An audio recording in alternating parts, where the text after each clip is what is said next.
Episode opening സീനിലാണെങ്കിൽ ഇപ്പോൾ hidden mist വില്ലേജിൽ നിന്ന് ഒരുപാട് ഫുഡ് ഐറ്റംസ് ഒക്കെ അവരുടെ അടുത്തേക്ക് എത്തിയിരിക്കുകയാണ്. നമ്മുടെ ആൾക്കാർക്കാണെങ്കിൽ അതൊക്കെ കാണുമ്പോൾ ഒരുപാട് വിഷമം തോന്നും. കാരണം ഇവാബയും ഡെങ്കിയും അവർ രണ്ടുപേരും ഭക്ഷണം അന്വേഷിച്ച് കാട്ടിലേക്ക് പോയവരാണ്. അവർ ഇതുവരെ തിരികെ എത്തിയിട്ടില്ല. ആ വില്ലന്മാരുടെ കയ്യിൽ അവർ ഓൾറെഡി അകപ്പെട്ട് കഴിഞ്ഞു. എങ്ങനെയെങ്കിലും അവരെ കണ്ടെത്തണം. അവരെ കണ്ടെത്താതെ നമുക്ക് മാത്രം എങ്ങനെ സമാധാനമായിട്ട് ഈ ഭക്ഷണം കഴിക്കാൻ പറ്റുമെന്ന് അവരങ്ങനെ പരസ്പരം ചോദിക്കുകയാണ്. കട്ട് ചെയ്ത നമ്മുടെ ആൾക്കാരെല്ലാവരും ഇപ്പോൾ ഓരോ ഭാഗത്തൂടെ അവരെ അന്വേഷിച്ച് പോവാണ്. മെറ്റല്ലി മാത്രം ഒറ്റയ്ക്ക് ആ കാട് മുഴുവൻ കയറി ഡെങ്കിയുടെയും ഇവാബയുടെയും പേര് അതങ്ങനെ വിളിച്ച് പറഞ്ഞുകൊണ്ടേ ഇരിക്കുകയാണ്. അപ്പോഴായിരിക്കും ദൂരത്തായിട്ട് ആരുടെ ഒരു ഞരക്കം അത് അവൻ കേൾക്കുക. അവനത് ആരാണെന്ന് ചെക്ക് ചെയ്യും. അത് മറ്റാരുമല്ല, ആ വില്ലൻ ടീമിലുള്ള ഒരു വില്ലൻ സോൾജിയറാണ്. അവന്റെ ബോഡിയിൽ നല്ല രീതിയിൽ പരുക്ക് പറ്റിയിട്ടുണ്ട്. മെറ്റല്ലി ആണെങ്കിൽ അവനെ തൂക്കിയെടുത്ത് നമ്മുടെ ആൾക്കാരുടെ അടുത്തേക്ക് എത്തിക്കും. സാറുടെ ആണെങ്കിൽ ഒന്നും ചിന്തിക്കാതെ അവന്റെ ബോഡിയിലുള്ള പരിക്കുകൾ അത് അവളുടെ പവർ ഉപയോഗിച്ച് ഹീൽ ചെയ്യാൻ ശ്രമിക്കും. ആ പ്രിസൺ ലേഡിക്കാണെങ്കിൽ അത് തീരെ ഇഷ്ടാവില്ല. നിങ്ങൾ എന്തായി ചെയ്യണേ? ഇവനും ഇവന്റെ ടീമും ചേർന്നാണ് നമ്മളെ നശിപ്പിക്കാൻ ശ്രമിച്ചത്. ഞങ്ങളുടെ ടീമിലെ ഇബിച്ചിക്ക് അതുപോലെ തന്നെ കാഗുറ അവർ രണ്ടുപേരെയും കൊന്നത് ഇവരാണ്. സോ ഒരു കാരണവശാലും ഇവരോട് ഇത്തരത്തിലുള്ള ദയ അത് കാണിക്കാൻ പാടില്ല. അതിന് സാറുടെ ആണെങ്കിൽ അവളോട് പറയും, ഇവനോടുള്ള ദയ കൊണ്ടല്ല ഞാനിങ്ങനെ ചെയ്യുന്നത്. നമ്മുടെ ടീമിലുള്ള 2 പേര് അത് ഇവരുടെ അണ്ടറിലാണ്. ഇവനെ ഹീൽ ചെയ്ത് ക്വസ്റ്റ്യൻ ചെയ്ത് കഴിഞ്ഞാൽ അവരെക്കുറിച്ചുള്ള എന്തെങ്കിലും ഡീറ്റെയിൽസ് അത് കിട്ടാതിരിക്കില്ല. സോ അതിനുവേണ്ടിയാണ് ഞാനിത് ചെയ്യുന്നത്. സാറുടെ അത് പറയുന്ന അതേ സമയം തന്നെ ആ വില്ലേജിലുള്ള ജനങ്ങൾ അവരവിടേക്ക് വന്ന് ഇപ്പൊ പ്രശ്നം ഉണ്ടാക്കുകയാണ്. ഒരു കാരണവശാലും കാഗുറയെ കൊന്ന ആളുകളെ ഞങ്ങൾ വെറുതെ വിടില്ല. അവരെ ഹീൽ ചെയ്ത് മനസ്സിലാക്കാൻ ഞങ്ങൾ അനുവദിക്കില്ല. ഉടനെ സാറുടെ ആണെങ്കിൽ അവരോട് കാര്യങ്ങളെല്ലാം പറയും. നഷ്ടപ്പെട്ടു പോയ 2 പേരെ തിരിച്ചു പിടിക്കാനാണ് അവനെ ഇപ്പൊ ഹീൽ ചെയ്യുന്നത്. അവനിലൂടെ തീർച്ചയായിട്ടും ആ വില്ലന്മാരുടെ നീക്കവും നഷ്ടപ്പെട്ടു പോയ ഞങ്ങളുടെ ടീമിലെ 2 പേരെയും കണ്ടുപിടിക്കാനാവും. ബുംടാനാണെങ്കിൽ ഇതെല്ലാം കേട്ട് കൺട്രോൾ പോവും. നിങ്ങൾക്ക് എന്താ വട്ടുണ്ടോ?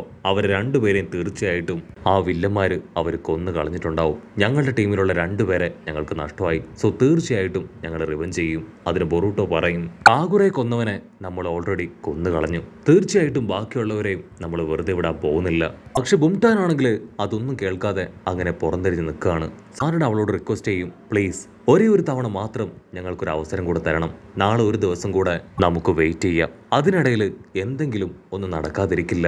അവരെക്കുറിച്ചുള്ള ഇൻഫർമേഷൻ അത് കണ്ടെത്താനായിട്ട് ഞങ്ങൾ മാക്സിമം ട്രൈ ചെയ്യും.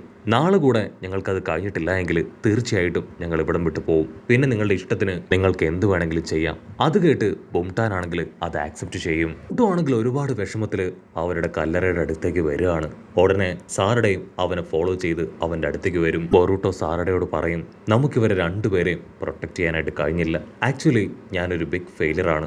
സാറുടെ അവന്റെ കൈ പിടിച്ചു പറയും, നീയല്ല ഞാനാണ് ബിഗ് ഫെയിലിയർ. ടീം ക്യാപ്റ്റനായിട്ട് പോലും എന്നെ കൊണ്ടൊന്നും ചെയ്യാനായില്ല. നമ്മുടെ മുൻപിൽ ഇനി അവശേഷിക്കുന്നത് നാളത്തെ ഒരു ദിവസം മാത്രമാണ്. അതിനുള്ളിൽ ഇവാബയെയും ഡെങ്കയെയും നമ്മൾ തിരികെ പിടിക്കണം. ഇല്ല എങ്കിൽ നമുക്ക് അവരെ നഷ്ടാവും. ഒരു കാരണവശാലും അവരെ നഷ്ടപ്പെടാൻ പാടില്ല എന്ന് പറയും. കട്ട് ചെയ്ത നെക്സ്റ്റ് ഡേ ആ പെർസൺ മാൻ അവനാണെങ്കിൽ ഗ്രാമത്തിലുള്ള എല്ലാവരെയും ഹെൽപ്പ് ചെയ്യാനായി ഓരോ തടിയും കല്ലുകളും ഒക്കെ അങ്ങനെ ഗ്രാമത്തിലേക്ക് ചുമന്നുകൊണ്ട് വരികയാണ്. അത് കണ്ട് ആ 2 ഫ്രണ്ട്സ് അവരാണെങ്കിൽ അവന്റെ അടുത്തേക്ക് വരികയാണ്. ആക്ച്വലി നീ ഞങ്ങൾക്ക് വേണ്ടി ഒരുപാട് സഹായം ചെയ്തു കഴിഞ്ഞു. നിന്നെ ഞങ്ങൾക്ക് ഒത്തിരി ഇഷ്ടമായി.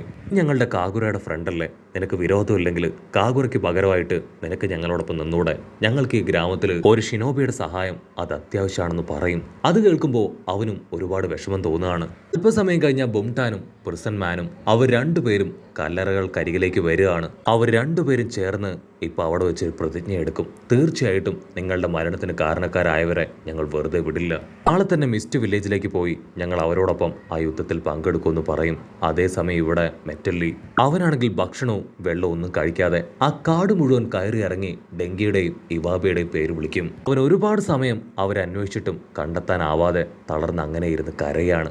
അപ്പോഴായിരിക്കും അവനൊരു ട്വിസ്റ്റ് കൊടുത്തുകൊണ്ട് ഡെങ്കിയും ഇവാബയും അവിടേക്ക് വരിക.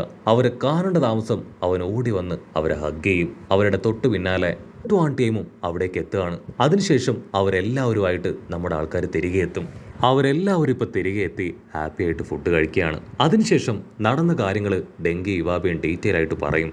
കട്ട് ചെയ്ത ഫ്ലാഷ് ബാക്കിൽ ഡെങ്കിയെയും ഇവാബയെയും അവർ രണ്ടുപേരെയും ആ വില്ലന്മാർ പിടിച്ച് ലോക്ക് ചെയ്ത് ഇപ്പോ ആ ലീഡർ വില്ലന്റെ അടുത്തേക്ക് കൊണ്ടുവരികയാണ്. ലീഡർ വില്ലനാണെങ്കിൽ അവരെ കൊല്ലാനോ അറ്റാക്ക് ചെയ്യാനോ പറയില്ല, മറിച്ച് അവരെ രണ്ടുപേരെ ലോക്ക് ചെയ്ത് ഒരു ഭാഗത്ത് ഇരുത്താൻ പറയും. അതനുസരിച്ച് അസിസ്റ്റൻസ് ആണെങ്കിൽ അവരുടെ കൈയൊക്കെ കെട്ടി ഒരു ഭാഗത്ത് ഇരുത്താണ്. അല്പസമയം കഴിഞ്ഞ് വില്ലൻ ലീഡർ അവൻ മരിച്ച വാർത്ത അറിഞ്ഞ് അവരെല്ലാവരും പുറത്തേക്ക് പോകും. ആ ഗ്യാപ്പില് ഇവാബെ അവൻ ഒരു സ്ക്വാഡ് പോലെ എന്തോ ഒന്ന് ക്രിയേറ്റ് ചെയ്ത് അവന്റെയും ഡെങ്കിയുടെയും കെട്ട് അത് അറുത്ത് പുറത്തേക്ക് വരികയാണ്. ഇങ്ങനെയാണ് അവർ രണ്ടുപേർ രക്ഷപ്പെട്ട് തിരികെ എത്തിയത്. കട്ട് ചെയ്ത ഇവാബയാണെങ്കിൽ അവരോട് പറയും, സത്യത്തിൽ ഞങ്ങൾക്ക് ഇപ്പോഴും ഇതൊന്നും വിശ്വസിക്കാനായിട്ട് കഴിയുന്നില്ല. കാരണം അവർക്ക് വേണമെങ്കിൽ ഞങ്ങളെ കൊല്ലാമായിരുന്നു, പക്ഷേ ഞങ്ങൾ ഉപദ്രവിക്കാതെ അല്ലാതെ അവരൊരു ഭാഗത്തിട്ടു. അതെന്തിനാണെന്ന് മാത്രം ഞങ്ങൾക്ക് അറിയില്ല. അത് കേട്ട് നമ്മുടെ ആൾക്കാർ ഞെട്ടും. ബൊറൂട്ടോ ആണെങ്കിൽ അവൻ പറഞ്ഞ കാര്യങ്ങളെല്ലാം കേട്ട് ഒരു സെക്കൻഡ് ഞെട്ടുകയാണ്. അവനാണെങ്കിൽ പ്രത്യേകിച്ച് മറുപടി ഒന്നും പറയാതെ അങ്ങനെ നിൽക്കും. ഞാനാണെങ്കിൽ നമ്മുടെ ആൾക്കാരോട് പറയും, നമ്മൾ വെറുതെ ഇങ്ങനെ നോക്കി നിന്നിട്ട് യാതൊരു കാര്യമില്ല, എത്രയും വേഗം മിസ്റ്റ് വില്ലേജിലേക്ക് പോകണം. ഇവാബയ്ക്കും ഡെങ്കിക്കും വേണ്ടിയല്ലേ നമ്മൾ ഇത്രയും ദിവസത്തോടെ വെയിറ്റ് ചെയ്തത്, അവര് ഓൾറെഡി വന്നു കഴിഞ്ഞല്ലോ. അത് കേട്ട് ബൊറൂട്ടോ ആണെങ്കിൽ പ്രത്യേകിച്ചൊന്നും പറയാതെ അവിടുന്ന് അങ്ങനെ ഓടിപ്പോവാണ്. അവനൊരു മരത്തിന്റെ മുകളിൽ കയറി കാര്യമായിട്ട് ഇവാബയും ഡെങ്കിയും പറഞ്ഞ കാര്യങ്ങൾ അത് തന്നെ തിരിച്ചും മറിച്ചും ആലോചിക്കും. ഫ്രൂട്ട്സ് പറിക്കാൻ ഞങ്ങൾ ആ കുഞ്ഞുങ്ങളുമായിട്ട് വന്നതുകൊണ്ട് ആ വില്ലന്മാര് അവർ ഞങ്ങളെ ഉപദ്രവിച്ചില്ല. ബൊറൂട്ടോയ്ക്കാണെങ്കിൽ അതിന്റെ അർത്ഥം എന്താണെന്ന് മനസ്സിലാവില്ല. അവൻ കാര്യമായിട്ട് അതിനെക്കുറിച്ച് ചിന്തിച്ചു നിൽക്കുന്ന അടുത്ത നിമിഷം ഒരു കത്തി അവർ നേരെ ചീറിപ്പാഞ്ഞു വരികയാണ്. ബൊറൂട്ടോ ആണെങ്കിൽ അത് കണ്ട് ഷോക്കാവും. ഒരു വില്ലൻ അവനാണെങ്കിൽ ബൊറൂട്ടോയ്ക്ക് നേരെ എടുത്തു ചാടി ബൊറൂട്ടോ അറ്റാക്ക് ചെയ്യാണ്. ബൊറൂട്ടോ ജസ്റ്റ് മിസ്സിന് ആ അറ്റാക്കിൽ നിന്ന് രക്ഷപ്പെടും. അപ്പോൾ ഓപ്പോസിറ്റ് സൈഡിൽ നിന്ന് വേറൊരുത്തൻ ബൊറൂട്ടോ അറ്റാക്ക് ചെയ്യാൻ തുടങ്ങും. ബൊറൂട്ടോ അവന്റെ അറ്റാക്കിൽ നിന്നും രക്ഷപ്പെട്ട് മുൻപോട്ടേക്ക് ചാടി വരുമ്പോൾ ഏതോ ഒരുത്തൻ ബൊറൂട്ടോയുടെ ദേഹത്തേക്ക് എടുത്ത് ചാടുകയാണ്. ബൊറൂട്ടോ അവനെ പിടിച്ചു വലിച്ച് അവന്റെ കഴുത്തിൽ കത്തിവെക്കും. അപ്പോഴായിരിക്കും അവൻ ആരാണെന്ന് കാണുക. അതൊരു ചെറിയ പയ്യനാണ്. അവൻ ബൊറൂട്ടോയുടെ കൈ തട്ടിമാറ്റി എന്റെ പപ്പയെ കൊന്നതിന് തീർച്ചയായിട്ടും ഇപ്പോൾ ഞാൻ റിവെഞ്ച് ചോദിക്കുമെന്ന് പറഞ്ഞ് അവൻ അവിടെ നിന്ന് ഓടിപ്പോവാണ്. ബൊറൂട്ടോ ആണെങ്കിൽ പകച്ചു നിൽക്കുന്ന ആ സമയം തന്നെ ആ ചെറിയ പയ്യൻ അവൻ വീണ്ടും ബൊറൂട്ടോ ആയിട്ട് പൊരിഞ്ഞ ഫൈറ്റ്. ബൊറൂട്ടോ അവനെ പിടിച്ചു നിർത്തി, നീ ആരാണ്, എന്തിനു വേണ്ടിയാണ് എന്നെ അറ്റാക്ക് ചെയ്യണേ ചോദിക്കും. അതിനവൻ പറയും, എന്റെ പപ്പ അദ്ദേഹത്തെ കൊന്നത് നിങ്ങളാണ്. ബൊറൂട്ടോയ്ക്കാണെങ്കിൽ ആകെ കൺഫ്യൂഷൻ. നീ എന്താ ഈ പറയണേ, നിന്റെ പപ്പയെ ഞാൻ കൊന്നുവന്നോ? അതെ, ആ ലീഡർ വില്ലൻ അദ്ദേഹം എന്റെ പപ്പയാണ്. ലീഫ് വില്ലേജിലെ ബൊറൂട്ടോ, അത് നീയല്ലേ, നീ തന്നെയാണ് എന്റെ പപ്പയെ കൊന്നതെന്നുള്ള ഇൻഫർമേഷൻ അതെനിക്ക് കിട്ടിക്കഴിഞ്ഞു എന്ന് പറയും. അത് കേട്ട് ബൊറൂട്ടോ അവൻ ഒരു സെക്കൻഡ് ഫ്രീസ് ആവുകയാണ്. കാഗുറയെ കൊന്നതിന് വില്ലൻ ലീഡറിനോട് പകരം ചോദിക്കും എന്ന് ബൊറൂട്ടോ പറഞ്ഞതുപോലെ തന്നെ അവനും ഇപ്പൊ ബൊറൂട്ടോട് പറയുകയാണ്.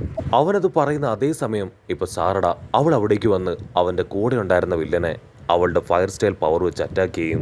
ഉടനെ കാര്യം വഷളാകാണെന്ന് മനസ്സിലാക്കി ആ വില്ലനാണെങ്കിൽ ലീഡർ വില്ലന്റെ മകനെ അവനെ തിരികെ വിളിക്കും. അവൻ ദേഷ്യപ്പെട്ട് പറയും, ബൊറൂട്ടോ, ഒരു കാരണവശാലും നിങ്ങൾ ആരെയും ഞാൻ വെറുതെ വിടില്ല, തീർച്ചയായിട്ടും നിങ്ങളോട് ഞാൻ റിവെഞ്ച് എടുക്കും. സാറയുടെ ആണെങ്കിൽ ബൊറൂട്ടോട് ചോദിക്കും, അവൻ ആരാ, അവൻ സത്യത്തിൽ എന്തിനാ നിന്നോട് റിവെഞ്ച് എടുക്കണേ? അതിന് സാറയുടെ പറയും, അതിന് ബൊറൂട്ടോ പറയും, അവൻ മറ്റാരുമല്ല, ആ വില്ലന്മാരുടെ ലീഡറിന്റെ മകനാണ്. അവന്റെ പപ്പയെ കൊന്നതിന് റിവെഞ്ച് എടുക്കാനാണ് അവൻ ഇവിടേക്ക് എത്തിയത്.